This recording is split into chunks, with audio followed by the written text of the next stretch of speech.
حضرت موسیٰ علیہ السلام نے اللہ سبحانہ و تعالیٰ سے پوچھا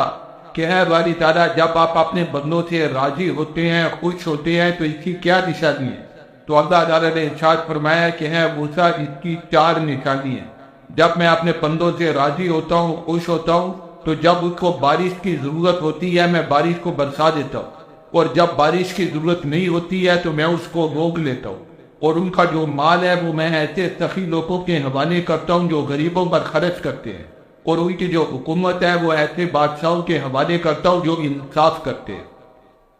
پھر حضرت موسیٰ علیہ السلام نے پوچھا کہ اے باری تعالیٰ، جب آپ اپنے بندوں سے ناراض ہوں تو اس کی کیا نشانی ہے؟ تو اللہ تعالیٰ نے ارشاد فرمایا کہ اے موسیٰ، اس کی بھی 4 ہی نشانی ہے۔ جب میں اپنے بندوں سے ناراض ہوتا ہوں تو جب ان کو بارش کی ضرورت ہوتی ہے میں بارش کو روک لیتا ہوں، اور جب بارش کی ضرورت نہیں ہوتی ہے تو اس کو برسا دیتا ہوں، اور ان کا جو مال ہے وہ ایسے بخیلوں کے حوالے کرتا ہوں جو اس کو جمع کرتے رہتے ہیں، غریبوں پر خرچ نہیں کرتے،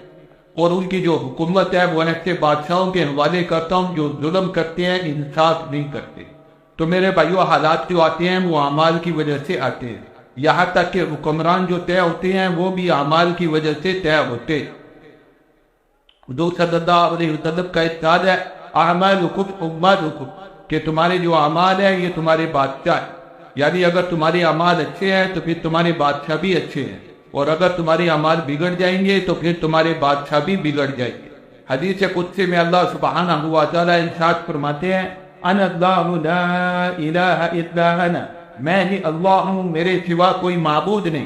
ملک الملک و ملک الملوک، میں ملک کا بھی بادشاہ ہوں اور بادشاہوں کا بھی بادشاہ ہوں۔ وقلوب الملوک فی یدی، اور بادشاہوں کے جو دل ہیں وہ میرے قبضے میں ہیں۔ فإن العباد اذا اطاعونی، تو میرے یہ بندے جب یہ میرے فرمانبردار بن جاتے ہیں، حولت قلوب ملوکہم علیہم برحمۃ ورحمہ، تو میں ان کے بادشاہوں کے دلوں کو ان کی طرف رحم اور نرمی کے ساتھ پھیر دیتا ہوں۔ وَإِنَّ الْعِبَادَ إِذَا عَصَوْنِي، اور میرے یہ بندے جب یہ میرے نافرمان بن جاتے ہیں، حَوَّلْتُ قُلُوبَ مُلُوكِهِمْ عَلَيْهِمْ بِالسَّخَطِ وَالنَّقْمَةِ، تو میں ان کے بادشاہوں کے دلوں کو ان کی طرف غصے اور انتقام کے ساتھ پھیر دیتا ہوں۔ فَتَعَمُوهُمْ سُوءَ الْعَذَابِ، پھر یہ بادشاہ لوگ اپنی رعایا پر ظلم کرتے ہیں، ان کو قسم قسم کی تکلیفیں پہنچاتے ہیں۔ آگے اللہ سبحانہ و تعالیٰ ارشاد فرماتے ہیں کہ جب تم دیکھو گے ایسے ہو رہے ہیں اور تمہارے بادشاہ تمہارے اوپر ظلم کر رہے ہیں، فلا تشغلوا انفسکم فی الدعاء علی الملوک،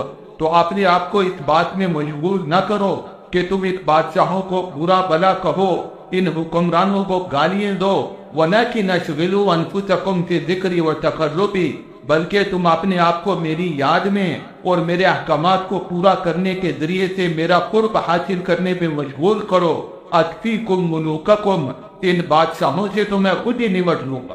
تو میرے بھائیو، سارا کا سارا معاملہ عمل کیا ہے؟ اگر عمل صحیح ہو جائے تو دنیا اور آخرت بن جائے، اور جب تک عمل صحیح نہیں ہوگا تو نہ دنیا بنے گی اور نہ آخرت بنے گی۔ اللہ سبحانہ و تعالیٰ ارشاد فرماتے ہیں، ظاہر الفساد فی البر والبحر بما کسبت ایدی الناس، خشکی اور تری کے اوپر جتنا بھی بگاڑ ہے یہ سارا کا سارا انسانوں کے برے اعمال کی وجہ سے ہے۔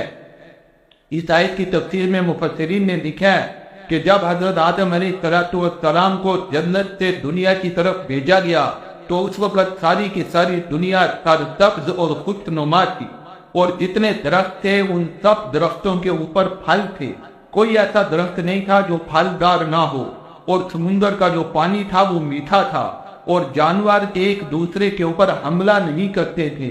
پھر جب آدم علیہ السلام کے بیٹے قابیل نے اپنے بھائی حابیل کو قتل کیا تو اس گناہ کی وجہ سے بارشیں رک گئی، اور زمین کے بہت سارے حصے بنجر اور ویران ہو گئے، اور بہت سارے درختوں پر پھلوں کے بجائے کانٹے اگ گئے، اور سمندر کا جو پانی تھا وہ نمکین اور کڑوا ہو گیا، اور جانوروں نے ایک دوسرے کے اوپر حملہ کرنا شروع کر دیا۔ تو یہ اس کائنات کا پہلا گناہ ہے، اور یہاں سے فساد شروع ہوا ہے، اور کرتے کرتے جب اس کائنات میں کوئی اللہ اللہ کہنے والا بھی نہیں رہے گا تو اللہ سبحانہ و تعالیٰ اس کائنات کو ختم کر۔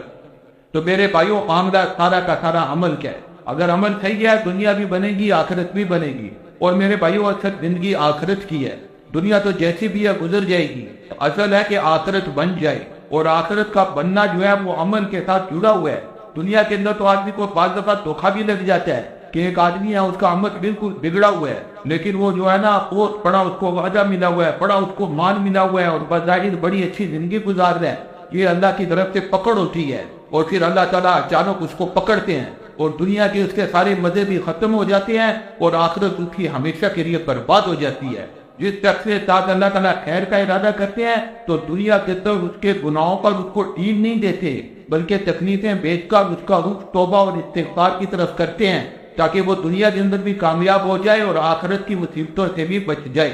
پکا آخرت کے اندر جو ہے یہ دھوکہ نہیں چلے گا، وہاں یہ بات نہیں ہوگی کہ ایک آدمی کے پاس عمل نہیں ہے اور پھر بھی وہ پل صراط کے اوپر سے پار ہو رہا ہے اور اس کو جنت کے مرتبے مل رہے ہیں۔ وہاں تو جو کچھ ہوگا وہ خالی تمن کی وجہ سے ہوگا، وہاں صرف ایک عمل کا سکہ چلے گا، اس کے علاوہ کچھ بھی نہیں چلے گا، اور جتنے حالات ہوں گے ان سب سے نجات کا ذریعہ بھی صرف عمل ہوگا۔